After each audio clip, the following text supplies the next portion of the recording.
Hello YouTube! Today I'm going to teach you my method on building a good Weiss Schwarz deck.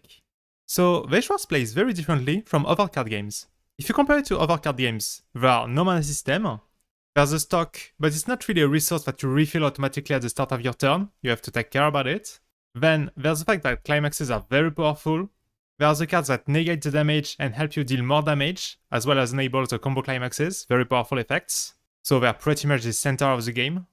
And then, contrary to other card games where normally when you are out of cards in your deck, you just lose the game, in Weiss Schwarz you refresh and you build a new deck out of your waiting room. So you go through your deck 2 to 5 times, sometimes even more in a game, so you are very likely to see every card that you put in it. Because of all of these reasons, when you begin it's hard to see what the structure of a deck should be, and even when you become an experienced player, it's not obvious how you can improve your deck list. So today I'm going to show you how I go about building a deck. We're going to see how to build around the deck ID, some general deck building rules, and some common card rules that you want to include in almost all of your decks. So let's start with the core ID. So the core ID is the intention of your deck. It can be anything. It can be, I want to play this combo climax that I find strong. It can be, I want to build a deck only with cards with my waifu, like Ram. Or it could be, I want to build around this synergy, this brainstorm from Tokyo Revenger that summons a patch in. I want to make a whole deck around this to make this card shine. So for instance, let's take the Anya combo. How can I go about supporting it? So first, of course, it asks you to play Air Climax. So that's a no-brainer, it's going to be in the deck. And then you want to read through the set and find cards that support your ID. A lot of decks nowadays come with packages. So for instance, this Anya has a change to Lively Doffer Anya. This is a change target, you probably want to include it. Then in the Spy Family set, there's also a level 2 event that lets you play any Anya from your waiting room into the stage, so you can cheat out the level 3 combo at level 2. And then there's also this Becky that says that the free to Anya now gives power to all of your characters. So if you have multiple copies of the Anya, they boost each other, and they become very powerful. So the first step is to try to identify if there's such a package in your series. Sometimes they can be big, sometimes it's just 1 or 2 extra cards, but it will still be a good basis. The next step would be to choose your climax combos. So as I said, climaxes are the center point of the game. They are the pillars of your strategy in Weiss, they are the most powerful effects. And once you have selected your combo, you will know what are the main colors of your deck. So picking these 2 combos, you'll know you have a deck that's mostly green and yellow. We'll come back on colors later. So there's actually many different things you can do with your climaxes. You could be playing a combo at level 0, 1 or 2. You could be playing 3 different climaxes. You can have characters at different levels that use the same climax. You can even choose to not run a combo climax at all. But rather than digging into all of these specificities, we're going to talk about the typical Weiss Schwarz deck, which runs a level 1 card advantage climax combo, so just a way at level 1 to get back cards in your hand, and a level 3 finisher that deals extra damage when you have the climax in play. The vast majority of decks in Weiss Schwarz follow this pattern. And if there's anything specific to the other climax spreads, I'm going to mention it if it's relevant. And the last obvious point, a good deck has good cards. So for that, I have made another video on this channel, how to evaluate cards in Weiss Schwarz, so you can just check it later if you haven't yet. For now, let's move on to deck building. So let's see the general deck building rules, the ones you have to follow to make sure you are not breaking during your games. So the first thing you need to be aware of is color. So there are 4 colors, each with their own philosophy. So first there's yellow. It's mainly focused on destroying the board by having a lot of power during your turn, or bouncing the opponent's character, and then have some way to punish your opponent for cancelling. Then there's green, mainly focused on manipulation of stock or clock, the zones that are usually hard to access. Then there's red, focused on making advantage, mainly with the salvage trigger. Typically it's the color that will help you get access to your waiting room. And then there's blue, that's considered to be the defensive color, having a lot of power during your opponent's turn, or having the highest amount of cards that let you reduce the amount of damage your opponent is doing. And also there's the purple Puyo, but we don't talk about that. One of the rules is that you need to have the color in your level zone or in your clock to be able to play a level 1 or higher card from your hand or climaxes. And keep in mind, this doesn't apply to characters that are summoned from effects. So for instance, the level 3 Anya that's summoned from the Anya change, you don't need to have green to summon her on the board. And it doesn't apply to character backups that are just discarded, they don't go onto the board, you don't need the color for it. So when you are building your deck, you need to be careful about being able to play the cards that you have, having the right color for it. So first, when you play a waifu deck, most of the time they are just monocolor. For instance, this Ichika list is mainly yellow, and the only cards that are not yellow in this list are the level 0s or the backup, and you don't need color for them. But whenever you are not running a monocolor deck, there are 3 rules that you should follow. Rule number 1, you should have enough cards of your main colors. So for instance, if I were to build this Bocchi deck, where I play a red level 1 combo, but I didn't put any other red cards in my deck for level 0, what should I put in my level zone or clock to be able to play my level 1? Maybe I would have to clock one of the level 1 itself, and then I cannot play it. So you want to avoid that, and make sure that you have enough red in your other cards that can go to your level zone or clock. Then, rule number 2. Ideally, you run only one color at level 1. This is because if you're at 1-0, so level 1 0 card in clock, you would only have one color available. And you don't want to be choosing which of your level 1s you are playing. You want to have the option to play all of them. If for instance, I play this Fern combo at level 1, and I want to play another attacker at level 1, and I have the choice between this yellow email and this blue free reign, then to avoid the awkward situations that can happen, I would prefer to put the blue free reign in my deck to make sure that at level 1 all of my cards are blue, I just need the blue and I can just play my cards. You can technically make an exception for that if you have other level 1 cards that are very good, but then at maximum you should keep it to 2 colors. For instance, in the Chainsaw Man Easy Revenge, we needed to play the blue event as part of the Easy Revenge package, but the green Kishibe was just too good not to play. In these cases, make sure that when you level up, and you choose between green and blue to put in your level zone, that you have another card in your hand of the other color that you can clock at the start of your turn to make sure that you have both colors available. And rule number 3, you can play a third color, preferably for your level 3 decks, because at level 3 you will have 3 cards in level zone, so potentially 3 different colors, and it won't be a problem. Just run around 4 to 8 cards to make sure that you have enough. For instance, if I take this 7 Deadly Sins deck, you see that it's mainly a yellow and blue deck, but it's joining just enough green to be able to play the early play and the stock swap for level 3. There are very few decks in the game that can go 4 color, and usually there's 2 conditions for it. You need to really want level 3 cards from all colors, don't go 4 colors before level 3, and you need to have easy color manipulation, either by being able to change the cards in your level zone, or being able to clock yourself specific cards. For instance, the Hololive Kanata Marine deck was a red and green deck, playing these 2 combo climaxes, but it had yellow and blue characters that could clock themselves to enable the tech cards of the corresponding colors. So in this context, it was okay to play 4 colors. So onto the next topic is the level spread. So characters are either level 0, 1, 2 or 3, and you want to make sure that you play the right amount of cards in each level. So let's start with level 0. Most decks will run 16 to 22 level 0s. They are the only card that you can play at the start of your game, so it's a matter of stats. If you are going first, and you decide to not mulligan for instance, your chance to have at least 1 level 0 is 96% if you run 16 level 0s. So this was the amount that was acceptable for the community.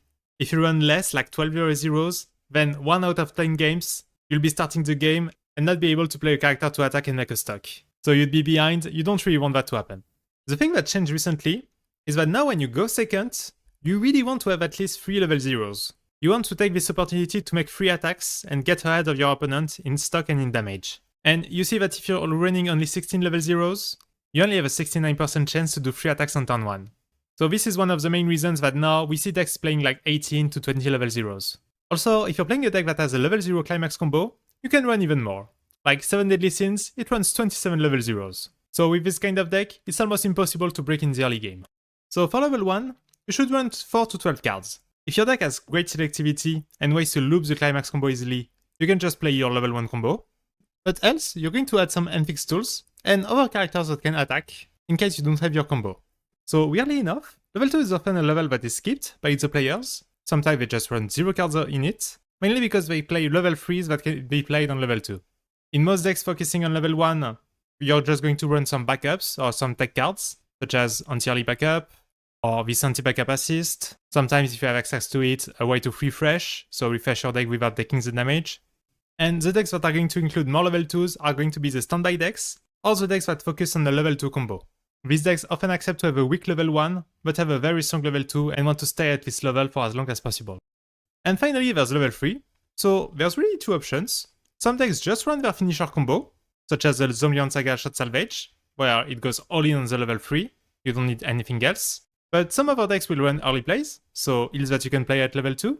Some plan B, in case you didn't get your climax combo, either the character or the climax. and some deck cards to help on certain situations. More on that later.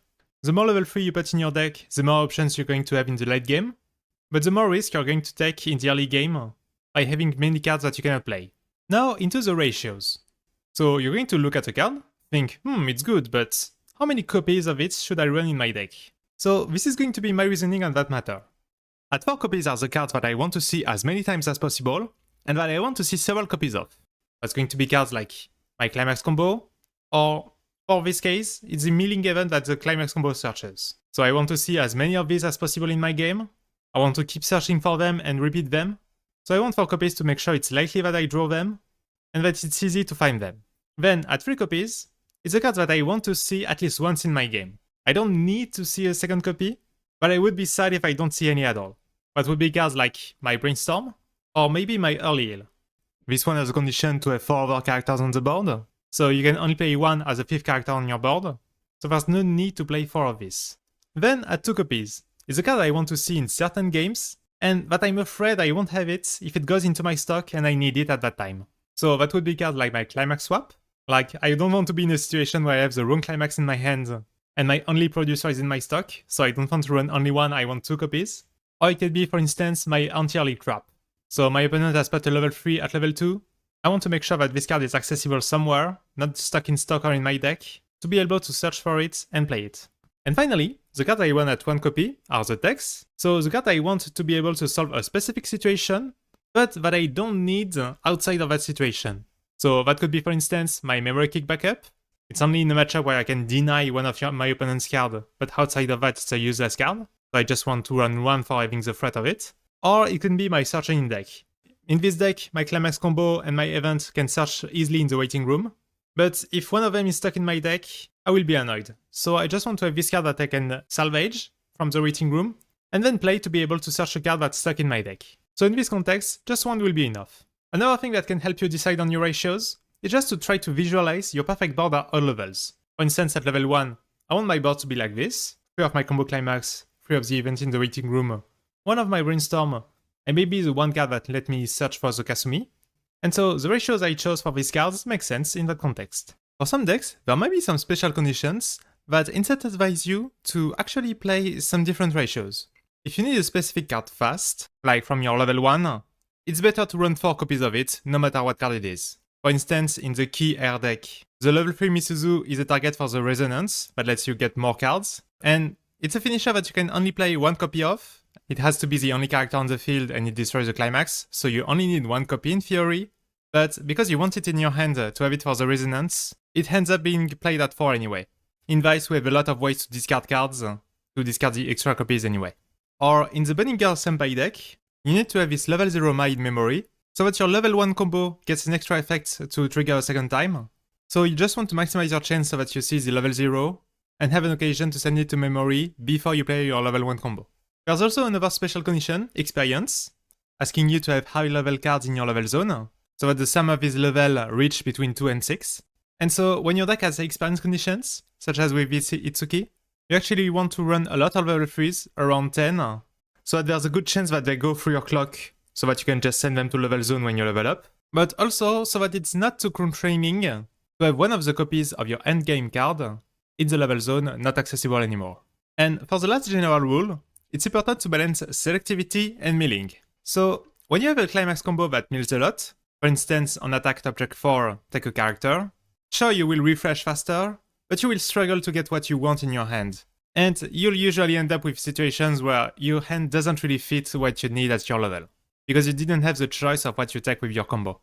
And the opposite is true. When you play a combo that end fixes, that gets you the card that you want, but doesn't mill, you will struggle to refresh and cancel after. And you might end up in situations where you're just free, and even if your hand is perfect, you're just going to take all damage and be very behind. So this is why when you play a combo that mills a lot, you want to surround it with selective tools.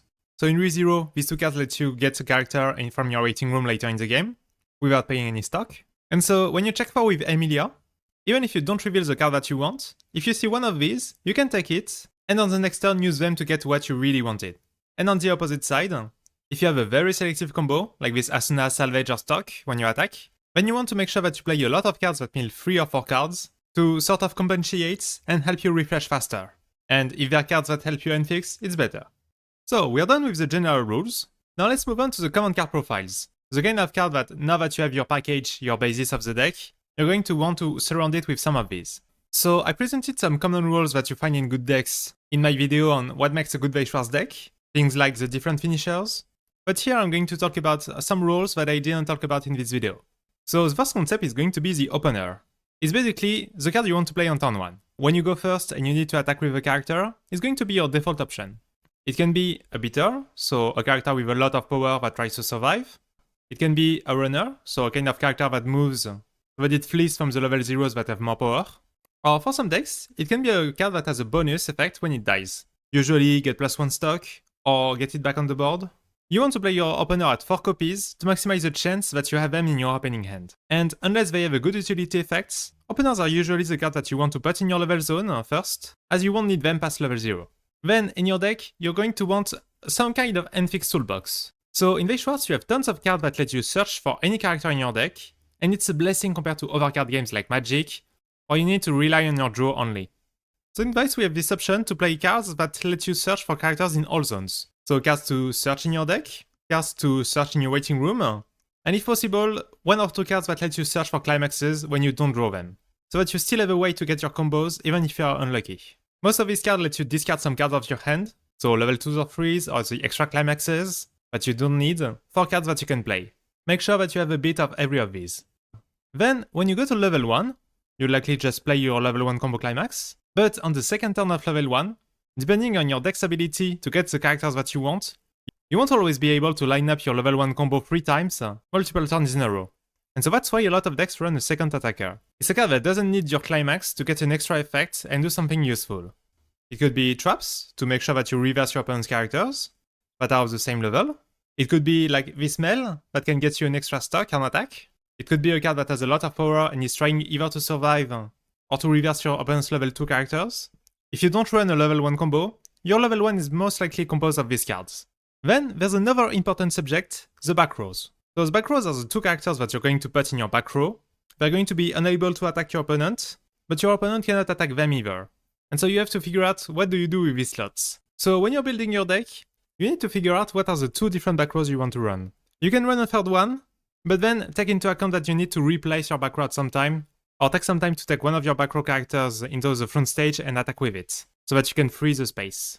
Most of the back rows have an effect when you need to rest them, so that you can get an effect that you can repeat, such as a brainstorm, or some assist that gives extra power and has an extra effect. This one is bouncing one of your opponent's character. Or even sometimes just something to end fix that you can repeat multiple times. If you find out that there is no special back row that you need to play in your deck, you can also be like, okay, fine, I'll just put 2 brainstorm in my back row, and I'll use them if I need to. If you choose to do that, probably run 4 copies of it, so that you can put 2 copies in your back row more consistently. Another thing you need to think about is the healer, as they let you stay in the game longer, and potentially save you from lethal. You want to run at least 1, because if you're at 3-6 and about to refresh, and you don't run any healer, you're just going to die on the next time you refresh. So you wanna make sure that you have at least the option to heal if you really need to. And then, in Modern Weiss, being at level 3 zeroing clock is not that safe anymore, so most of the healers that are played are either the ones that are on the level 3 climax combo, or have some way to be played on level 2. And finally, once you've made sure that you have all of these profiles in your deck, it's time to think about the matchups you're going to face. Try to identify what are the problem cards that your opponent could play, and fill the last slot of your decks with solutions for them. Your finisher loses to Shana's anti-burn, saying that you cannot do any damage with auto effects. Then you probably want to include at least 1 bouncer, so a character to return it to end, so that they don't get this effect anymore. Maybe in the mid game you don't have any way to reverse early plays? Then just add an anti-early backup, or maybe a trap. Or if the opponent is able to overcompress, you just lose because you cannot deal damage? Add a stock swap if you have one in your set. The list goes on, but basically, identify what is a problem for your deck, and identify what kind of effect would be solutions for it. So, let's make a quick conclusion so that we can sum up what we learned. When building a Weiss Schwarz deck, you want to identify a package that you want to play, find cards that support this package, make sure that you respect the general rules with color, level spread and ratios, and finally, fill the last slots with tech cards. One last advice, test your deck. It's only gameplay that will show you if your deck is actually good, or if it fits your playstyle. Notice if there are any cards that you are never using and that you can cut. Notice if there is any card that you wish you had in a certain situation, but don't run enough copies of, or don't run at all. Continue to read cards in your sets, put them in your deck, and see the results. Modify your list, test, and repeat. This is how you're going to fine-tune it and arrive at something that you like. Thank you for watching, I hope that you learned something and that you will try this method for yourself. Remember to leave a like and a comment, it really helps the channel. It basically tells to the YouTube algorithm, oh, this video was good, I need to show it to more people. And then more people learn how to build decks and everybody is better at Weiss Schwarz. So thanks, and I'll see you on the next one. Bye bye!